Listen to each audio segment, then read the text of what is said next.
देखिए, मैं ये कह सकता हूँ कि जिस समय 2017 में लहर थी और बीजेपी ने बड़ी बड़ी सीटें जीत लीं, उस समय भी हमारी पार्टी के पूर्व मंत्री मनोज पांडे जी जीत गए। इस बार जो जन समर्थन दिखाई दे रहा है मुझे, और जिस तरह से लोग निकल कर के आए, ये केवल एक विधानसभा का कार्यक्रम है। अभी कुछ दिन पहले मैं रथ का भी कार्यक्रम यहाँ करके गया हूँ।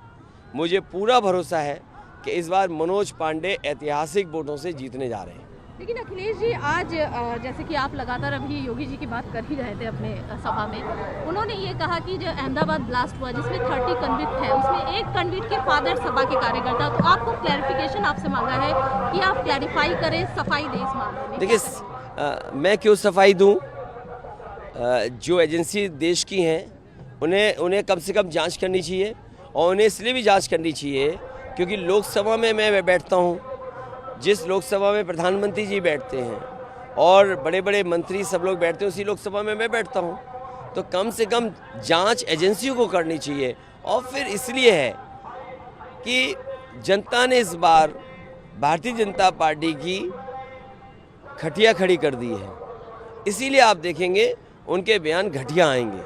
और जैसे जैसे नाराज़गी बढ़ेगी जनता के अंदर, बीजेपी को हार सताएगी, आप बहुत सारे स्टेटमेंट्स बीजेपी के नेताओं के समाजवादी पार्टी के खिलाफ देखेंगे।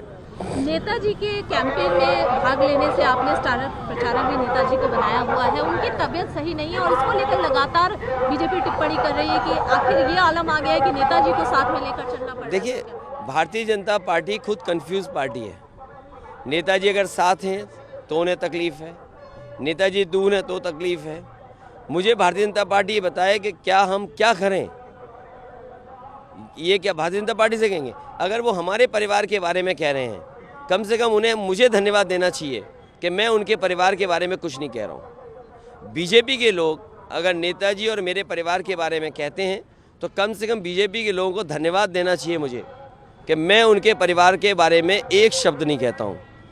क्योंकि ये चुनाव बेरोजगारी का है, महंगाई का है, जो देश का पैसा लेकर के बड़े बड़े उद्योगपति व्यापारी भाग रहे हैं। और कम से कम बीजेपी वाले अगर मेरी तस्वीर ये दिखा रहे हैं कि मेरी तस्वीर किसी के साथ है, तो कम से कम जो देश का बड़े बड़े उद्योगपति पैसा लेकर के भागे हैं, उनकी भी तो तस्वीर किसी के साथ है।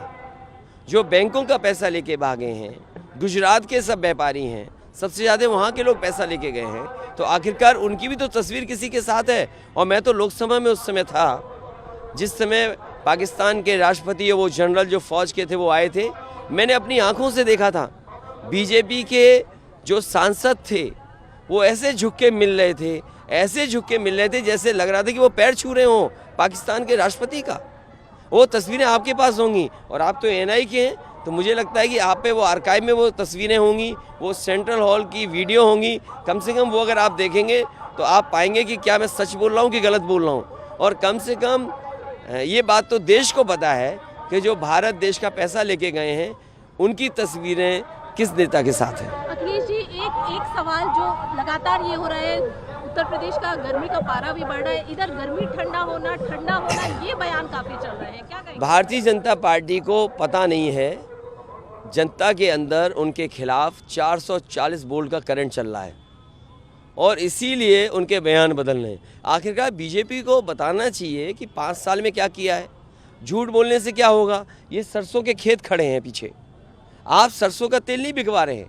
आप अपने उद्योगपति मित्र के कंपनी को फ़ायदा कैसे हो, रिफाइंड तेल उसका बाज़ार में कैसे आए, उसकी मदद आप कानून से कर रहे हैं, पॉलिसी से कर रहे हैं। आप सरसों का तेल स्वस्थ है ज़्यादा कि रिफाइंड तेल जो मलेशिया से आकर के और मलेशिया की इकोनॉमी को, इंडोनेशिया की इकोनॉमी को आप फ़ायदा पहुंचा रहे हो, और हमारे आप किसानों का सरसों नहीं खरीद रहे।